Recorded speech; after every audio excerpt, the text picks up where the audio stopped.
Hello everyone, हमने आपकी गणित प्रकाश की बुक का chapter number 5 parallel and intersecting line start किया हुआ है और आज हम page number 119 making parallel lines through paper folding start करने जा रहे हैं। Let us try to do the same with paper folding कि हम पेपर फोल्डिंग के थ्रू भी वही सेम करने की कोशिश करते हैं। सेम क्या करना है, जैसा हमने इसका फिगर इट आउट किया था। आपको एक लाइन एल गिवन थी, एक पॉइंट ए इस लाइन के आउटसाइड गिवन था और इस ए से पास करने वाली एक पैरेलल लाइन जो है हमें एल के पैरेलल एक दूसरी लाइन ड्रॉ करनी थी। तो हमें अब यही कह रहे हैं कि पेपर फोल्डिंग के थ्रू हमें सेम वही करना है कि हमें एक लाइन एल के पैरेलल जो है वो दूसरी लाइन जो है वो बनानी है। For a line L given as a crease, कह रही है कि आपको एक लाइन एल गिवन है जो कि आपको क्रीज गिवन है। How do we make the parallel line to L, हम एल के पैरेलल कैसे कोई लाइन जो है वो ड्रॉ कर सकते हैं या बना सकते हैं such that it passes through point A, जो कि किसी पॉइंट ए से पास करे। अब आपको एक पेपर गिवन है, ये इसकी क्रीज है, इसको इन्होंने एल दे रखा है कि ये क्रीज एक लाइन है और इस लाइन का नाम जो दे दिया इन्होंने एल। आगे आपको कहा है कि इसी पेपर में एक पॉइंट ए गिवन है, राइट। अब इस ए के थ्रू पास करके हमें एक दूसरी लाइन जो है इस एल के पैरेलल ड्रॉ करनी है। We know how to fold a piece of paper to get a line perpendicular to L, कह रहे हैं कि हमें पता है कि हम एल के परपेंडिकुलर कोई भी लाइन ड्रॉ करने के लिए हम ये जो पेपर दे रखा है इसको हम कैसे फोल्ड करेंगे।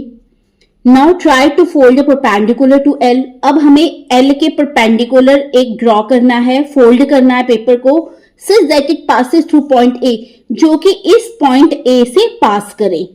हमें एक परपेंडिकुलर ड्रॉ करना है जो कि ए से पास करे। Late us call this new crease T, हम उस लाइन को हम क्या कहेंगे, ये जो नेक्स्ट क्रीज आई इसको हमने पॉइंट दे दिया T. Now fold a line perpendicular to T, अब हमें इस टी, ये जो हमने फोल्ड किया इसके परपेंडिकुलर एक लाइन जो है ड्रॉ करनी है या उसको पेपर को फोल्ड करना है इस टी के perpendicular. Let us call this line M, अब ये जो परपेंडिकुलर ड्रॉ हुआ इसको हम एम नेम दे रहे हैं। The lines L and M are parallel to each other, तो ये एल और एम है वो दोनों आपस में क्या है, पैरेलल हैं। ये हमें पेपर फोल्डिंग के थ्रू बताना है। अब आपको एक पेपर गिवन है, अब हम अच्छा इसे फोल्ड करेंगे तो ये एक क्रीज बन गई हमारी, राइट। सी ये क्रीज है, इसको इन्होंने नेम दे दिया दिस इज एल, ये एक लाइन बन गई और ये लाइन कौन सी है, एल। अब इसी के आउटसाइड हमने एक पॉइंट लिया और इस पॉइंट को हमने नेम दे दिया ए। अब आपको कहा है इस ए के थ्रू पास करके हमें एल पर एक परपेंडिकुलर ड्रॉ करना है, परपेंडिकुलर बनाना है पेपर फोल्ड करके। और हम जानते हैं कि परपेंडिकुलर हम कैसे ड्रॉ करेंगे, हम इस पेपर को इस वे में फोल्ड करेंगे कि ये ए से पास करे। सी ये हमारा पेपर फोल्ड हो गया और ये ए से क्रॉस हो रहा है। अब इसी ए पर हमें अगेन परपेंडिकुलर ड्रॉ करना है, मींस हम इस पॉइंट को ए से के इक्वल जो है परपेंडिकुलर ड्रॉ कर देंगे। हम पेपर को उसी के अकॉर्डिंग फोल्ड करेंगे ताकि ये हमारा परपेंडिकुलर बन जाए। ये हमारी लाइन जो थी क्रीज, ये हमारी लाइन एल गिवन है। हमने इस लाइन पर एक पॉइंट हमने इस लाइन के आउटसाइड लिया, इसको हमने नेम दे दिया ए। इस ए से पास करता हुआ हमने एल पर एक परपेंडिकुलर ड्रॉ किया, हमने इसको फोल्ड कर दिया तो ये हमारा परपेंडिकुलर बन गया लाइन एल पर, राइट। अब हमें कहा है कि अब ये जो लाइन टी है इसके परपेंडिकुलर हमें एक और लाइन ड्रॉ करनी है। तो हमने क्या किया, इसको फोल्ड कर दिया ताकि ये पास हो ए से और ये लाइन टी का क्या बन गया, परपेंडिकुलर। तो ये हमारा जो ये न्यू क्रीज बनी ये हमारी एक और नई लाइन बन गई और इस लाइन को हमने नेम दे दिया एम। तो हमारी लाइन एल और एम ये क्या बन गई, पैरेलल, तो ये हमारी लाइन और एल और एम क्या बन गई, these are the parallel lines, right. तो यही हमें एक्टिविटी गिवन थी कि आपको एक लाइन एल गिवन है और हमें इसके पैरेलल एक एम जो है वो लाइन बनानी थी और वो लाइन एक पॉइंट गिवन था ए, उससे पास हो। तो सेम ये पेपर फोल्डिंग था और यही आपकी एक्टिविटी गिवन थी। नेक्स्ट कह रहे हैं why are lines L and M parallel to each other. कह रही है कि ये जो लाइन एल और एम है ये पैरेलल क्यों है एक दूसरे के। हमने क्या देखा, पैरेलल लाइंस की डेफिनेशन क्या होती है। पैरेलल लाइंस कौन सी लाइंस होती हैं जिनके बीच का जो डिस्टेंस है वो इक्वल हो। हम देख रहे हैं कि हर एक पॉइंट पर इन दोनों के बीच का डिस्टेंस क्या है, इक्वल है, इसीलिए ये लाइन एल और ये लाइन एम जो है ये पैरेलल है। नेक्स्ट आता है alternate angles. In figure 5.25, angle D is called the alternate angle of angle F and angle C is the alternate angle of angle E. आपको 5.25 एक फिगर गिवन है और इसमें कहा है कि एंगल D जो है वो एंगल F का ऑल्टरनेट एंगल है और एंगल C एंगल E का ऑल्टरनेट एंगल है। तो सबसे पहले आपको पता होना चाहिए ये हमारे इंटरनल एंगल्स हैं, राइट। CDEF ये हमारे इंटीरियर एंगल हैं और A, B, G और H ये हमारे एक्सटीरियर एंगल्स हैं। ऑलरेडी पिछले वीडियोस में हम पढ़ चुके हैं कि इंटीरियर एंगल कौन से होते हैं और एक्सटीरियर एंगल कौन से होते हैं। जो ट्रांसवर्सल और पैरेलल लाइंस मिलकर अंदर की साइड बनाती हैं वो इंटीरियर एंगल्स और जो बाहर वाले होते हैं उनको हम एक्सटीरियर एंगल्स बोलते हैं। अब यहाँ पर एंगल D कहा है कि alternate angle of angle F। D जो है F का ऑल्टरनेट एंगल है। हम इसको ऑल्टरनेट इंटीरियर एंगल्स भी कह सकते हैं क्योंकि इंटीरियर एंगल्स की बात हो रही है। That is angle D is alternate interior angle of angle F and angle C is alternate interior angle of angle E, right. अब क्योंकि ये हमारी पैरेलल लाइंस हैं तो पैरेलल लाइंस में जो ऑल्टरनेट एंगल्स होते हैं वो हमेशा इक्वल होते हैं। अब ऑल्टरनेट एंगल्स या ऑल्टरनेट इंटीरियर एंगल्स कौन से होते हैं। Alternate interior angles are non-adjacent interior angles that lie on opposite sides of transversal. अब हमारे पास टू लाइंस गिवन है L और M। एक लाइन T जो है L और M को इंटरसेक्ट कर रही है टू डिस्टिंक्ट पॉइंट्स पर, राइट। तो ये जो एंगल लाइन T है इसको हम ट्रांसवर्सल कहेंगे, राइट। तो ट्रांसवर्सल और दो लाइंस के बीच के जो एंगल्स बनते हैं हम इनको इंटीरियर एंगल्स कहते हैं। इसमें एंगल 3, एंगल 4, एंगल 5 और एंगल 6 ये हमारे क्या हैं, इंटीरियर एंगल्स हैं। अब ऑल्टरनेट इंटीरियर एंगल्स की डेफिनेशन क्या है कि alternate interior angles are non adjacent. Non adjacent, adjacent मतलब साथ वाले, नॉन मतलब नहीं, जो साथ वाले एंगल नहीं है। मींस 3 और 4 ये साथ में है तो ये एडजेसेंट एंगल्स हैं। 5 और 6 ये दोनों साथ में हैं तो ये भी क्या है, एडजेसेंट एंगल्स। लेकिन कहा है कि नॉन एडजेसेंट एंगल्स है, मींस 3 और 4 नहीं हो सकते, 5 और 6 नहीं हो सकते। आगे कह रहे हैं that lie on the opposite side of transversal. और ये ट्रांसवर्सल है इसके ऑपोजिट साइड पर होने चाहिए। ऑपोजिट साइड 4 का ऑपोजिट साइड है 6 और 3 का ऑपोजिट साइड है 5, राइट। तो 3 और 5 ये ऑल्टरनेट एंगल्स हैं और 4 और 6 ये क्या है, ऑल्टरनेट एंगल्स या ऑल्टरनेट इंटीरियर एंगल्स भी इनको कहेंगे। तो यहां पर आपको गिवन है आपकी बुक में, ये है C, ये है D, ये है E और ये है F। आपको कहा है कि एंगल C एंगल E का ऑल्टरनेट एंगल है और एंगल D एंगल F का। तो सेम वही आ रहा है कि एंगल 4 और एंगल 6 क्यों, क्योंकि ये है ऑपोजिट साइड, ठीक है। एक तो ऑपोजिट साइड है ट्रांसवर्सल के और नॉन एडजेसेंट है। ऑपोजिट साइड तो ये भी है, ये भी है, लेकिन ये एडजेसेंट एंगल्स है इसलिए एंगल 3 और एंगल 4 जो है ये लीनियर पेयर फॉर्म कर रहे हैं। तो ये 3 और 4 जो है वो इंटीरियर ऑल्टरनेट एंगल्स नहीं हो सकते हैं। वैसे ही 5 और 6 जो हैं वो ऑल्टरनेट इंटीरियर एंगल्स नहीं है क्योंकि ये लीनियर पेयर फॉर्म कर रहे हैं और ये एडजेसेंट एंगल्स हैं। हमारी डेफिनेशन है ऑल्टरनेट इंटीरियर एंगल्स की कि they are non adjacent interior angles, कि नॉन एडजेसेंट है and lie on the opposite side of transversal. Transversal के ऑपोजिट, एक अगर ये है तो इसका ऑपोजिट ये है, अगर एक एंगल ये है तो इसका ऑपोजिट ये है। तो ये हमारे आएंगे ऑल्टरनेट इंटीरियर एंगल्स। और पैरेलल लाइंस में ऑल्टरनेट इंटीरियर एंगल्स जो हैं वो इक्वल होते हैं। Means angle D is equal to angle F and angle C is equal to angle E। तो वही यहां पर है, कहा है कि angle D and angle F ये क्या है, ऑल्टरनेट एंगल्स हैं and angle C is alternate to angle E। और क्योंकि यहां पर L और M पैरेलल हैं, इसका मतलब है angle D equals to angle F and angle C is equals to angle E। अब ये इक्वल क्यों है, इसकी भी हमारे पास इसका भी एक रीजन है।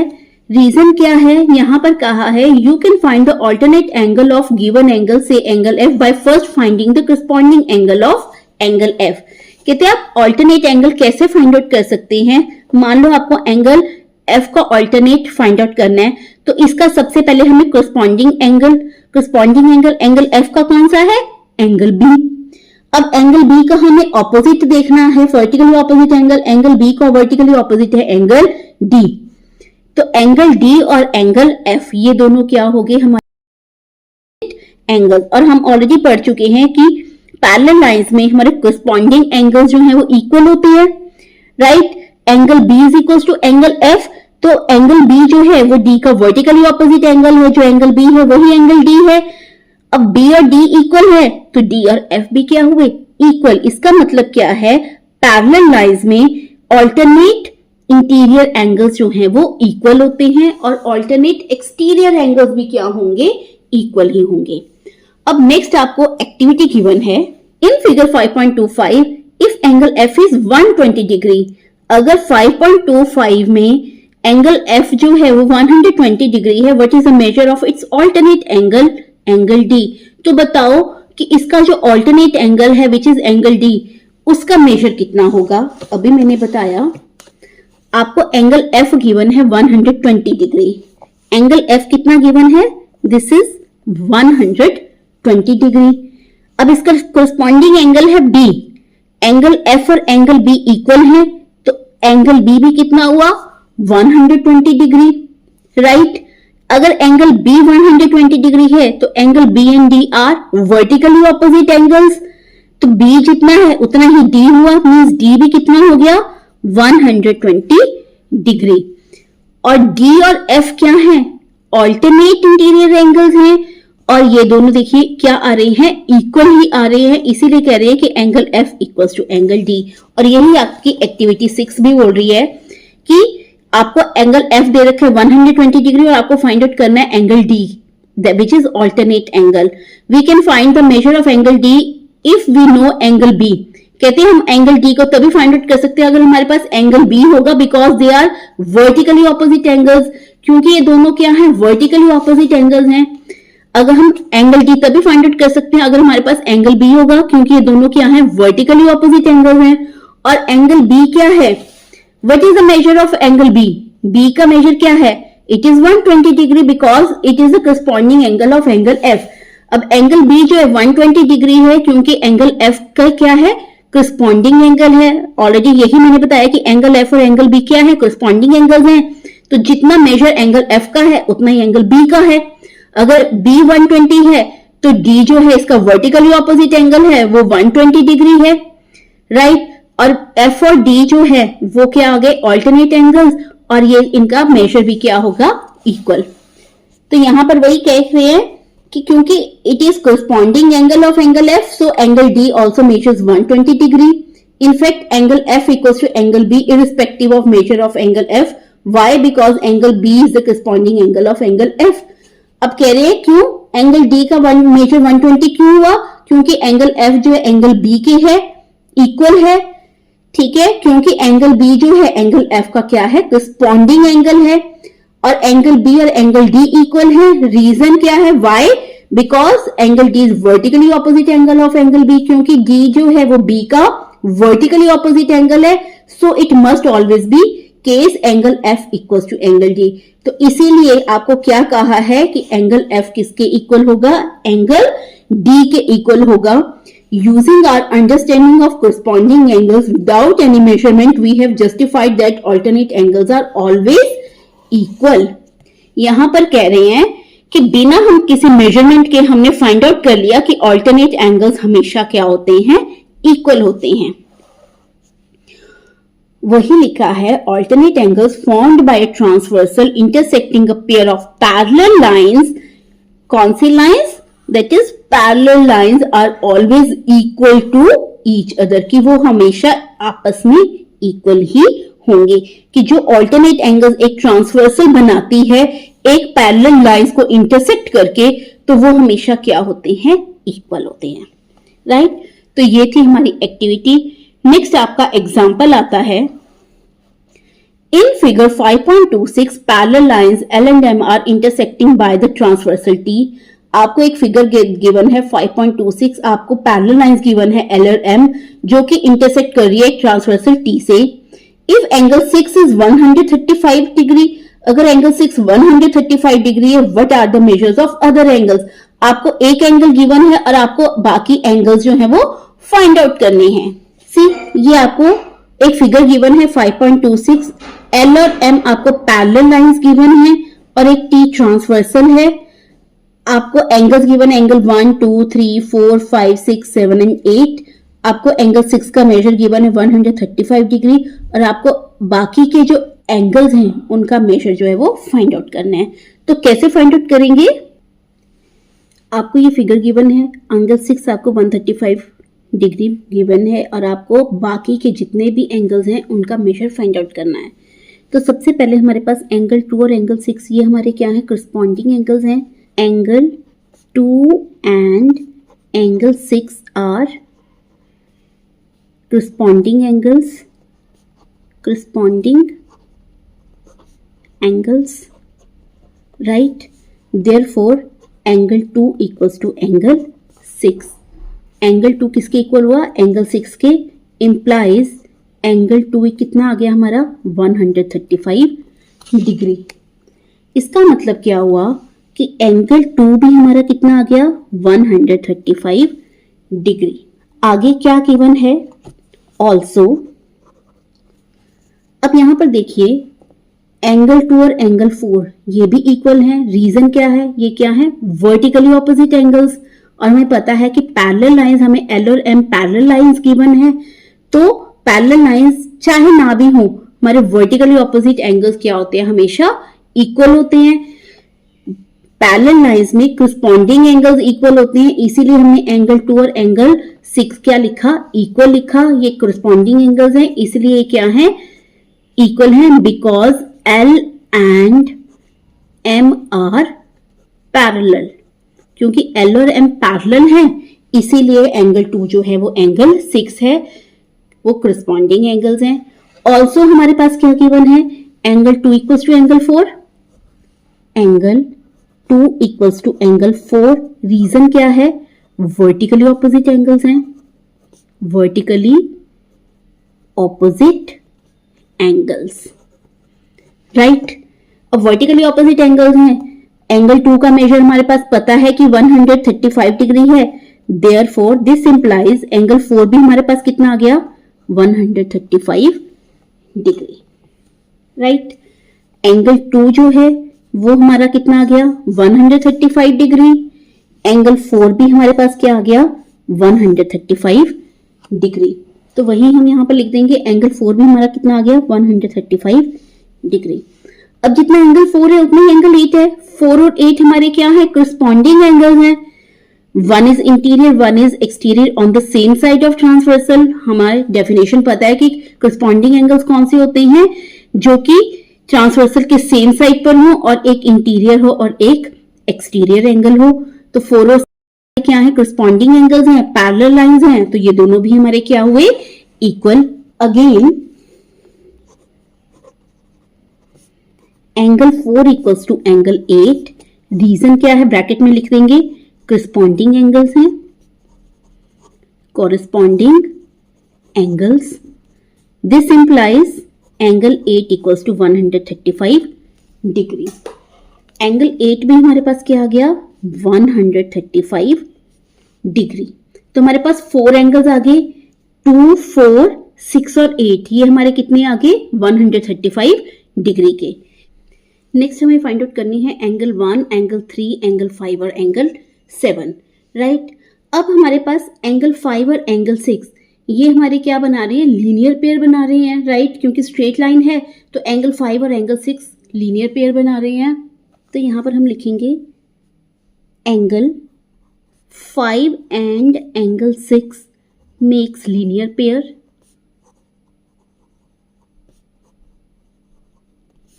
Implies angle 5 plus angle 6 equals to 180 degree. जब लीनियर पेयर बनाते हैं तो उन एंगल्स का सम कितना होता है 180 डिग्री के. अब एंगल 5 प्लस एंगल 6 का मेजर हमारे पास पता है कि वो कितना है 135 डिग्री है which is equals to 180 degree. और एंगल 5 हमारे पास यहाँ से क्या आ जाएगा 180 degree minus 135 degree which is equals to, minus कीजिए 10 minus 5, 7 minus 3 is 4 which is 45 degree. अब एंगल 5 जो है वो हमारे पास आ गया 45 डिग्री का major, right.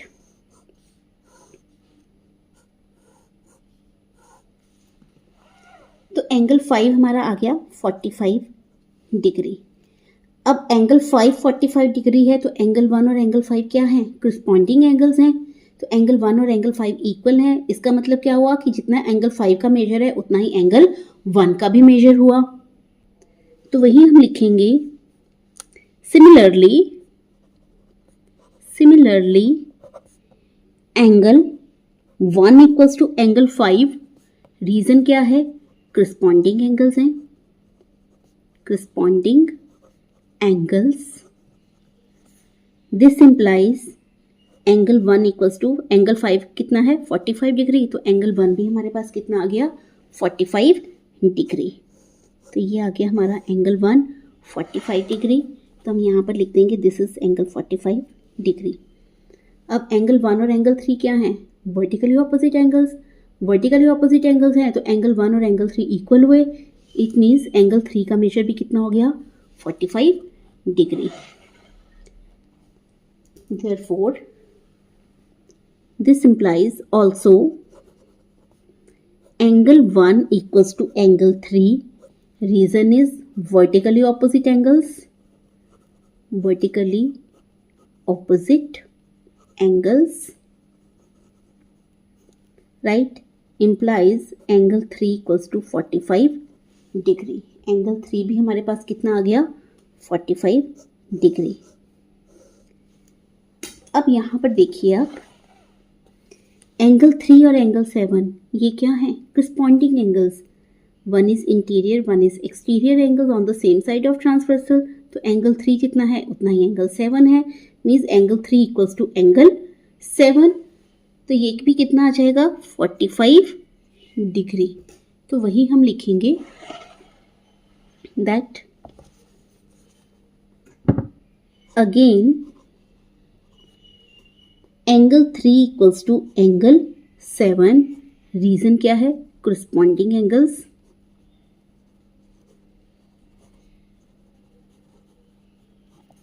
implies angle 7 equals to 45 degree. Angle 7 भी हमारे पास कितना आ गया 45 डिग्री. और हमने सारे के सारे मेजर्स फाइंड आउट कर लिए. हमने टोटल एंगल्स 8 होते हैं, राइट. और हमारे कितने एंगल्स हमने फाइंड आउट कर लिए 1 2 3 4 5 6 7 हमने मेजर कर लिए. तो टोटल 8 एंगल्स हमारे फाइंड आउट हो गए. और यही था आपका एग्जाम्पल नंबर 1. आपको 1 एंगल गिवन था और आपको अदर एंगल्स जो थे वो फाइंड आउट करने थे. नेक्स्ट आपका आता है example number 2.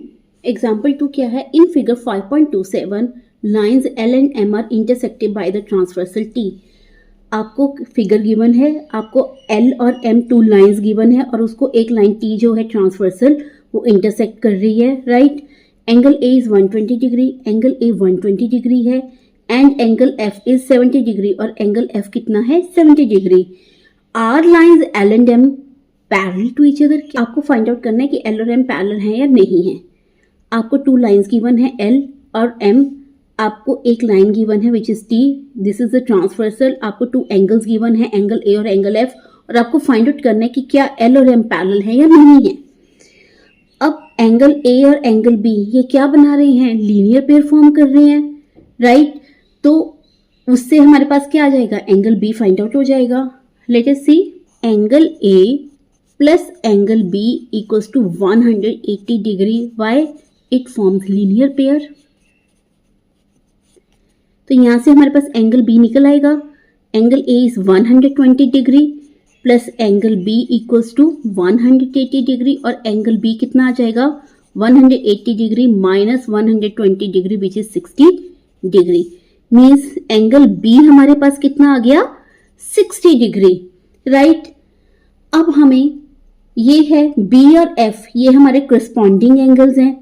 Corresponding angles in parallel lines के केस में इक्वल होते हैं। ये है एंगल एफ, ये है 70, ये है 60 डिग्री।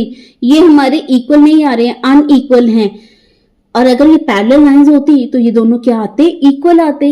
इसका मतलब एल और एम पैरेलल नहीं है। यहां पर वही लिखा है angle A is 120 degree, so angle B 60 degree. हमने फाइंड आउट कर लिया एंगल ए जो है 120 है, तो एंगल बी कितना आया 60 डिग्री, क्योंकि ये दोनों क्या कर रहे हैं, because angle A and angle B form a linear pair, ये दोनों लीनियर पेयर फॉर्म कर रहे हैं।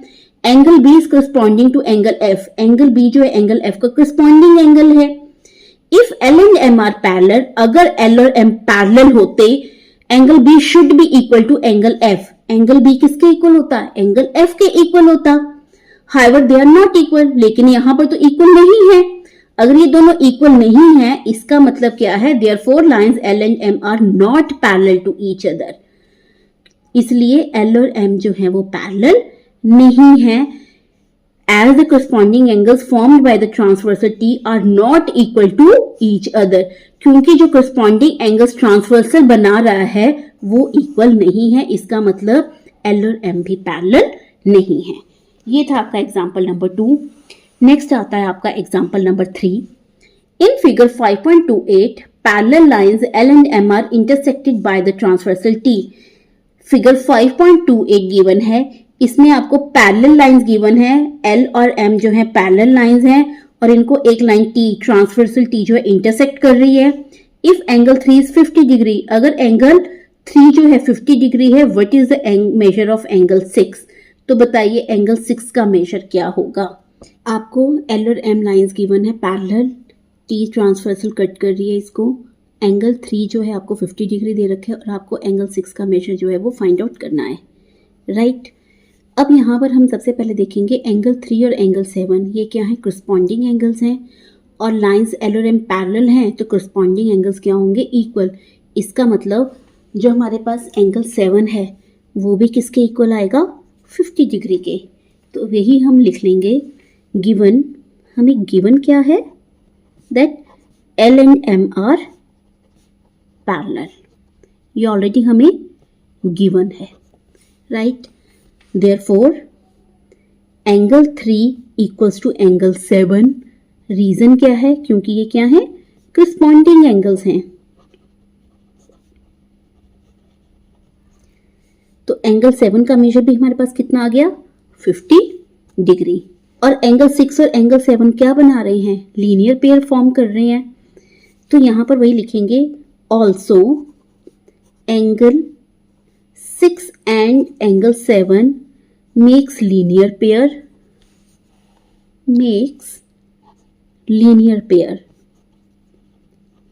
implies angle 6 plus angle 7 equals to किसके इक्वल आ जाएगा, 180 डिग्री के, क्योंकि लीनियर पेयर जो एंगल्स फॉर्म करते हैं उनका सम कितना होता है, 180 डिग्री।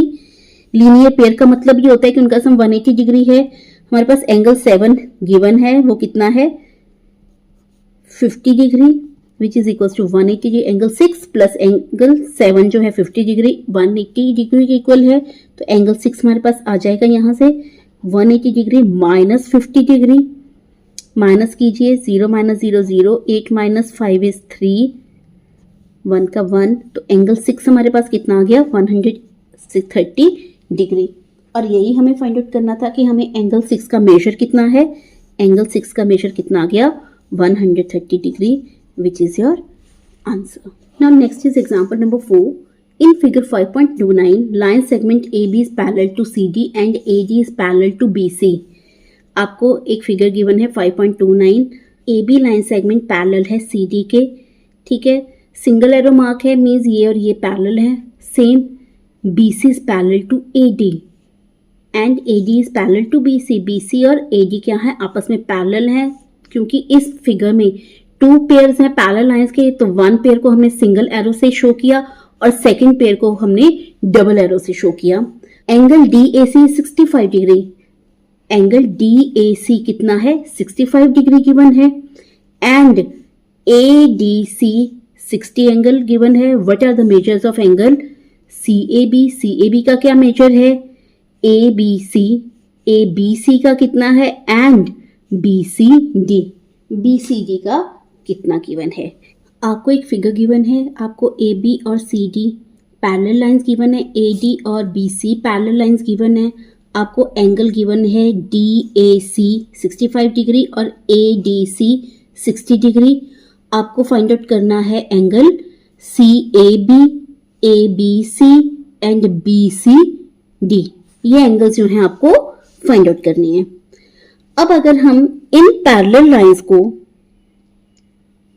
एक्सटेंड कर देते हैं इस वे में, और ये वाली जो है ये क्या है, टू पैरेलल लाइंस हैं और ये क्या है ट्रांसवर्सल है। और हमें पता है कि ट्रांसवर्सल के जो इंटीरियर एंगल्स हैं उनका सम क्या होता है 180 डिग्री, क्योंकि ये को इंटीरियर एंगल्स हैं और को इंटीरियर एंगल्स का सम हमेशा कितना होता है पैरेलल लाइंस के केस में 180 डिग्री। तो यहां पर वही हम लिखेंगे एंगल ADC, ये वाला एंगल और ये ट्रांसवर्सल ये वाला बना रही है, राइट। तो ये वाला एंगल और ये वाला एंगल किसके इक्वल हुआ 180 डिग्री के, DAB, एंगल DAB ये किसके इक्वल हो गया 180 डिग्री के। अब ADC हमारे पास कितना गिवन है 60 डिग्री, तो ये आ गया 60 डिग्री प्लस एंगल DAB, यहां से हमें DAB निकल जाएगा, ये है 180 डिग्री के, तो DAB। अब DAB जो है अगेन टू पार्ट्स में डिवाइडेड है, ये वाला एंगल देखिए डिवाइडेड है टू पार्ट्स में, DAC और CAB। तो DAB को हम क्या लिख देंगे DAC, angle DAC plus CAB, ये दो एंगल्स में डिवाइडेड है which is equals to 180 degree. अब DAC भी हमें गिवन है 65 डिग्री, तो ये आ जाएगा 60 degree plus 65 degree plus angle CAB किसके इक्वल आ गया 180 डिग्री के। इन दोनों को प्लस करेंगे आ जाएगा 125 degree plus angle CAB equals to 180 degree, और एंगल CAB यहां से हमारे पास आ गया 180 degree minus 125 degree which is equals to 55 degree. तो एक एंगल हमें यही फाइंड आउट करना था CAB, और CAB मीन्स A का मेजर यहां पर हमारे पास कितना आ गया 55 डिग्री, एक एंगल हमारे पास आ गया। अब अगर हम एक्सटेंड कर देते हैं AD और BC को, ठीक है, AD हमने ऑलरेडी एक्सटेंड कर लिया, अगर हम ये एक्सटेंड कर देते हैं, अब हमने AD और BC को क्या कर लिया एक्सटेंड कर लिया, ये हमारी दोनों पैरेलल लाइंस हैं, तो AB हमारा क्या बन गया ट्रांसवर्सल हो गया। तो ये वाले एंगल और ये वाला एंगल ये हमारे क्या है interior angles on the same side of transversal, तो ये हमारे क्या हुए को इंटीरियर एंगल्स, और को इंटीरियर एंगल्स का सम अभी हमने पढ़ लिया कि वो किसके इक्वल होता है 180 डिग्री के। ये यहां पर हम रीजन लिख सकते हैं को interior angles, right.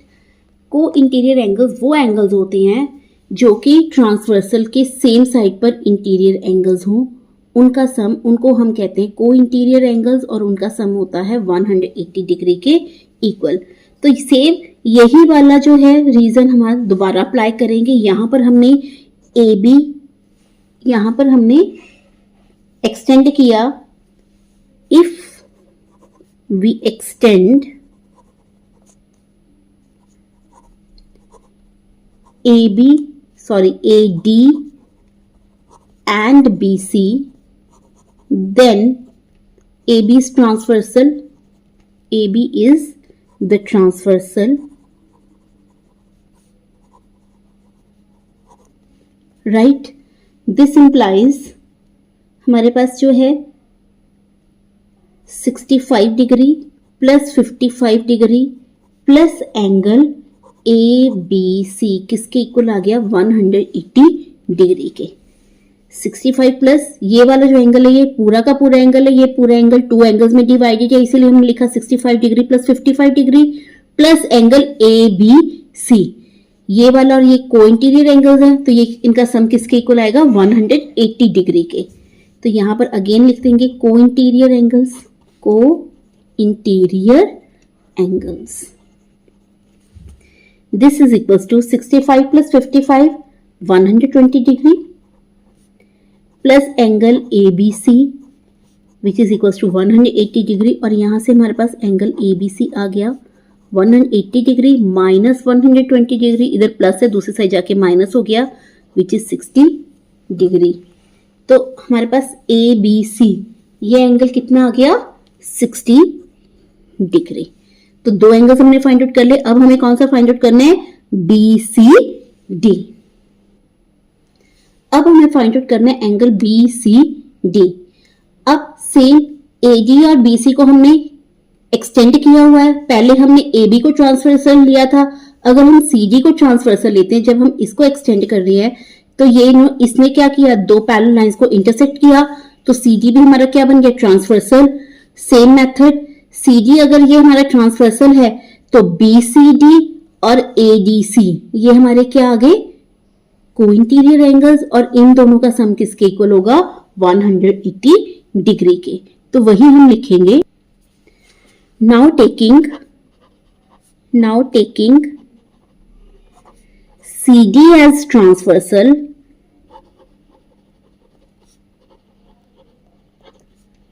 we have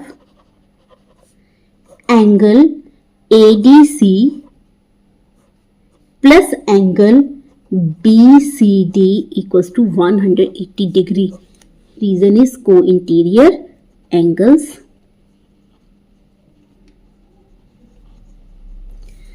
ADC हमारे पास गिवन है 60 डिग्री प्लस एंगल BCD आ जाएगा 180 डिग्री के, और यहाँ से हम एंगल BCD फाइंड आउट कर सकते हैं 180 डिग्री, 60 दूसरी साइड चला गया माइनस का हो गया which is equals to 120 degree. तो ये हमारा आ गया आंसर, हमने फाइंड आउट कर लिया एंगल BCD, और ये पूरा का पूरा आया हमारा 120 डिग्री। इसी के साथ आपके एग्जाम्पल्स जो हैं वो कंप्लीट होते हैं। नेक्स्ट आपका आता है figure it out on page number 123, जो कि हम नेक्स्ट वीडियो में करेंगे।